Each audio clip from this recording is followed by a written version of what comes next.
today we're going to be talking about some craziness that's going on in the market. We've seen a few stocks, names like GameStop, names like AMC, just skyrocketing 100, 200, 300% intraday. There's been a lot of media around these. There's been a huge amount of volatility, obviously. And what I'm most concerned about is that the average investor has no clue why this is happening. So today we're going to talk about what a short squeeze is and how you should be looking at some of these names that are skyrocketing right now.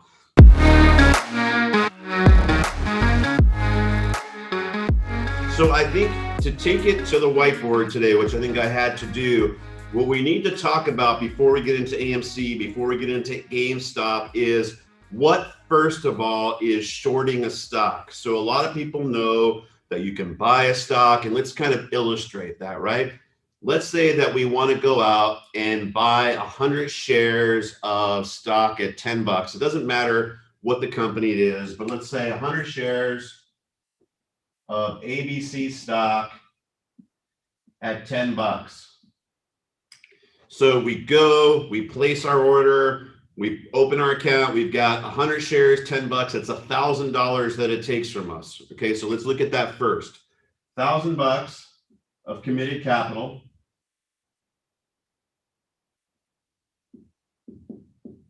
So what is our max gain? What is our max loss?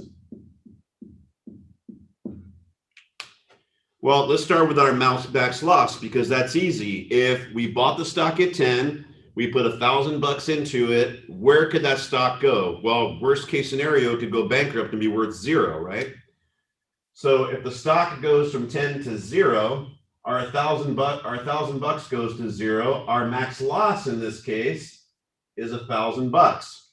So essentially, whenever you buy a stock, the worst case scenario is, as long as you're not using leverage, is that you lose whatever that investment is. So in this case, 1,000.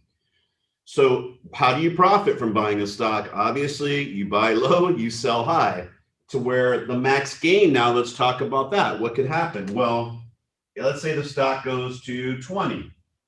Well, then that 1,000 doubles to 2,000.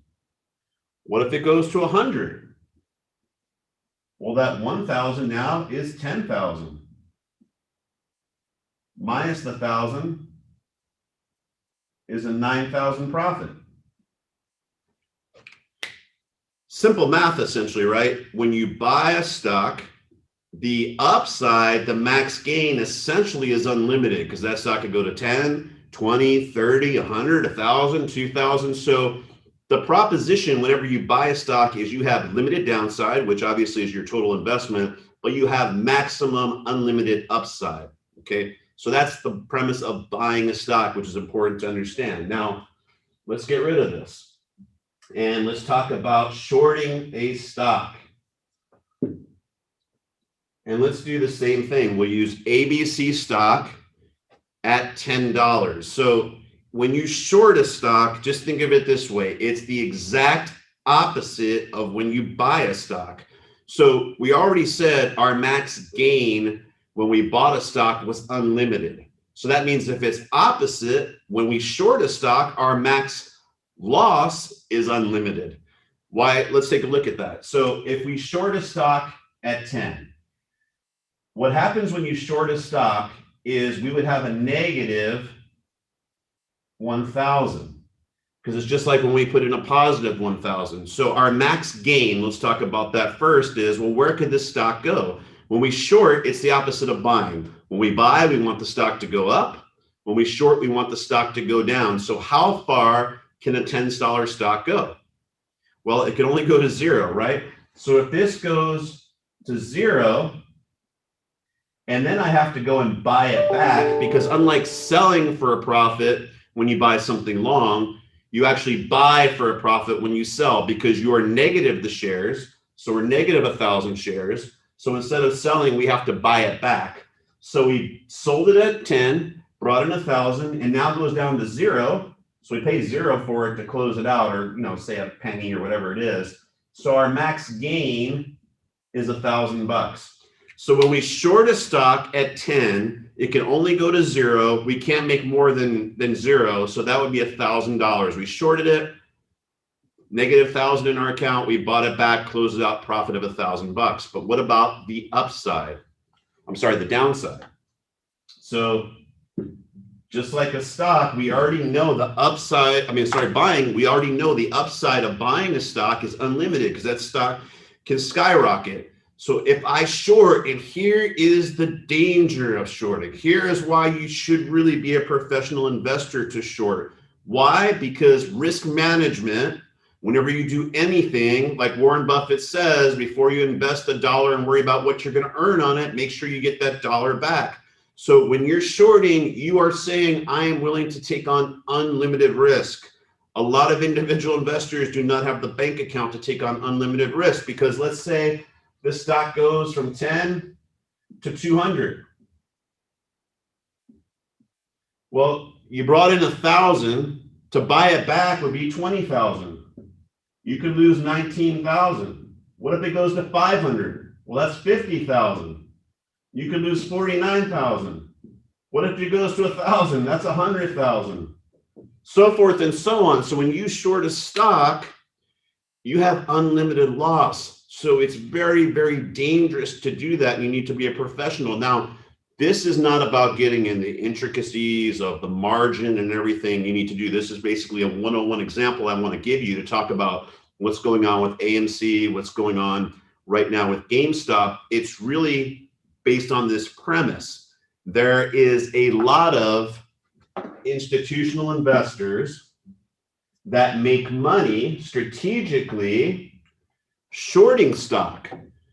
So you look at, there's been a lot in the news about Bill Ackman and some other type of more activist investors. And so the fundamental thesis of why you buy a stock is because you believe that stock is going to go up. You think it's a well-run company. It's got great growth prospects. And the idea being is if you buy now, you hold it as an investor long-term, that money is going to come back to you when you sell it at a later date to someone at a much higher price. Well, the thesis for short sellers is that they believe the current price of the stock is not a reflection of the poorly run, the poor management, the poor prospects, the overall economic environment. So for example, AMC is probably the easiest to use here. Well, AMC hasn't been open in months.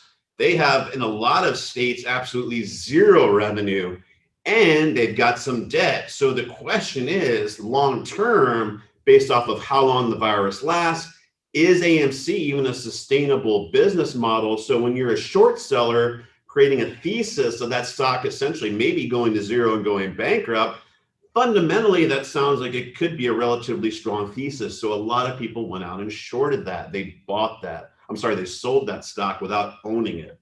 GameStop is another one where a lot of people thought, hey, GameStop is the actual blockbuster equivalent of what happened to Netflix back in the day. As you know, GameStop has physical store locations.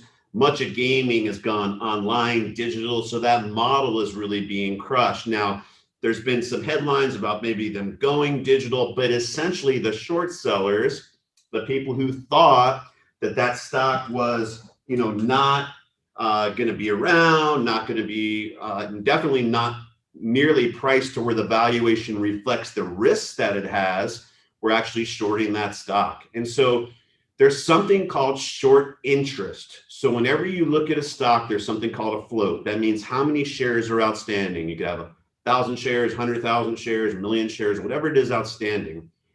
When you go to short a stock, you basically have to borrow that stock to short it. Again, I don't want to get into the complexities. That's not for this video.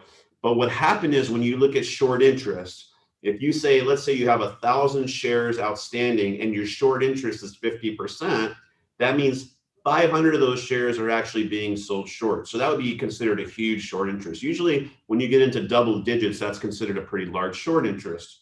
Well, what happened with these stocks, names like GameStop, AMC, the actual short interest exceeded the total float up over 100%.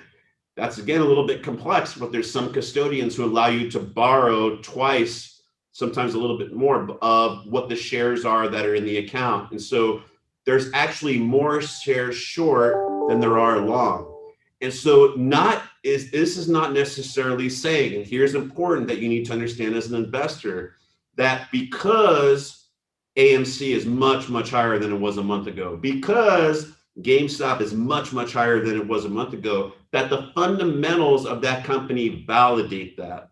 And so for a long-term investor, why I wanted to do this is you need to understand that the market is a mechanism to be able to take a stance and position your money in various different ways for various different reasons for various different time frames. And I think here's where sometimes the stock market gets a bad rap, as being a gambling mechanism, because yeah, what you see going on right now could be called gambling. There's trading in and out.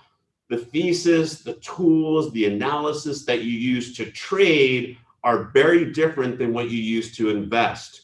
And so right now what's happening is there's a lot of people on Reddit, maybe Robinhood, that said, hey, here's an idea. Let's go after some of these highly shorted stocks. Let's go after some of these people because, again, when you're an institution, you're someone who's short, you have to manage risk.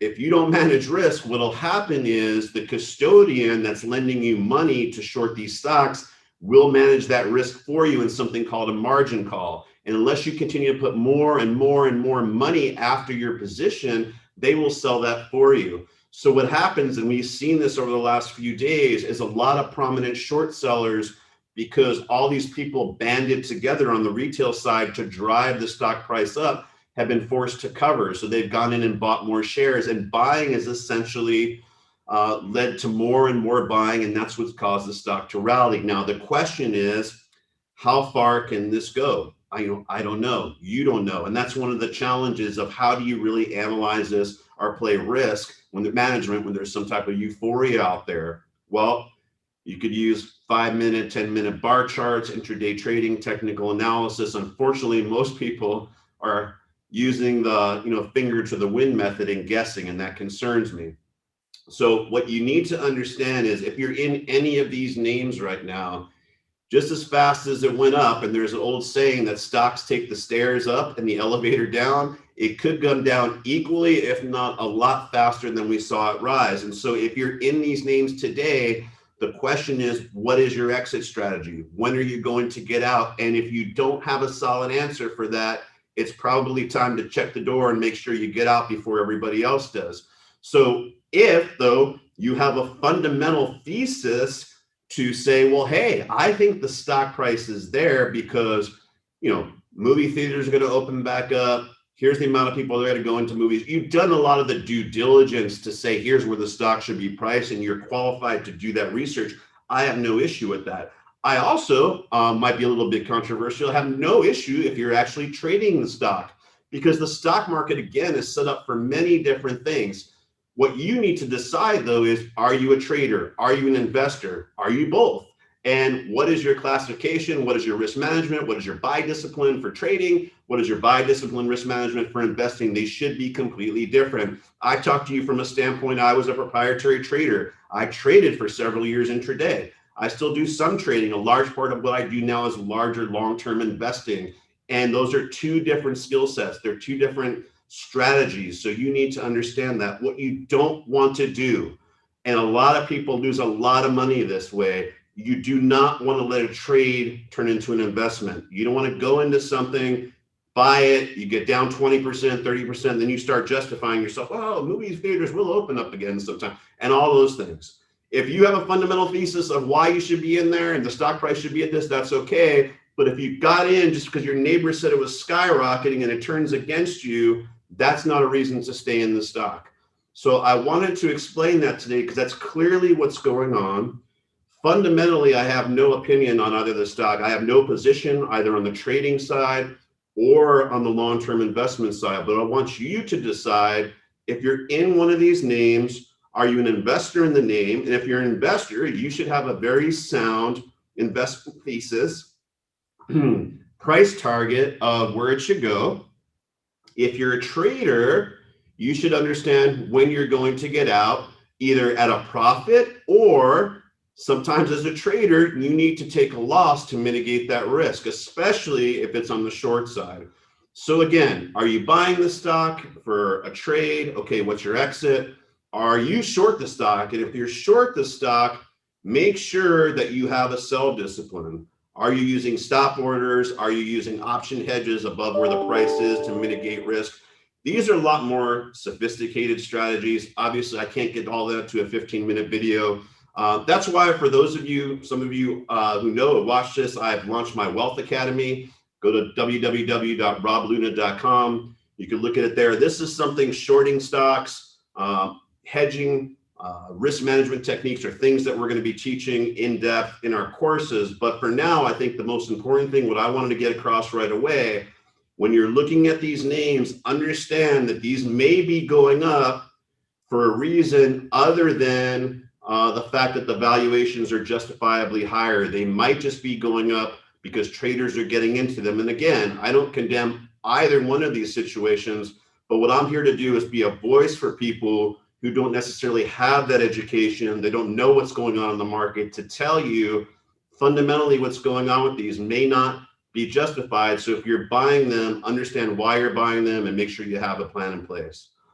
I'm Rob Luna. This is Wealth Talk. Hey, if you have not subscribed to my channel, please do that. Share the channel. There's a bell down below. I do this every week, and I try to, just like this week, provide good real-time information that's actionable so that you can think differently, not just listen to someone who's trying to sell you something. Sign up, ring the bell. You'll get notified every week. We put these out every Friday. I appreciate it. Thanks for listening to this week's Wealth Talk.